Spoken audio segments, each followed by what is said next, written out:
So for DME 9.2 Our Story, you are going to be looking at the data that we collected from the survey that we took way at the beginning of the quarter, where I asked you what grade you're in, what kind of devices you use, how many hours you spend on those devices.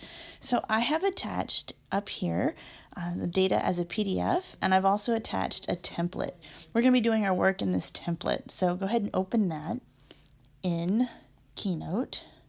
So you'll tap on this, open it in Keynote. The first thing I'd like for you to do is rename this. So go ahead and put your name in there and then save it. And then you'll be working in slides 2, 3, and 4. The directions are here. So the first thing you're going to do is look through the survey questions. They are attached in the assignment or they're down here in the bottom of these slides. You'll pick 3 questions that you think that you can make a graph for.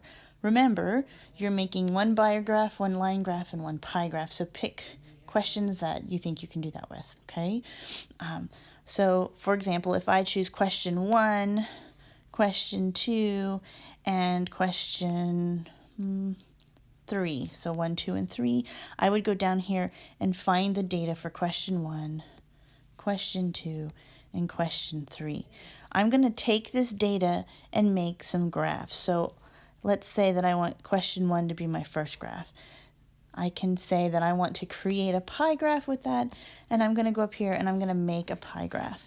When I'm finished, I need to make sure that I use this checklist. Did I include a title? Have I labeled any axes in the series names?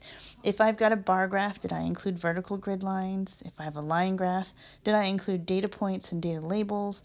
If I made a pie graph, did I include a legend and leader lines? So for each of the questions that I chose, I'll create a graph, check it against this checklist, and then move on to my next set of data and create my next graph. When I'm finished, I'll have 1, 2, 3 different graphs, and then I'll turn that in. All right, so that's this assignment.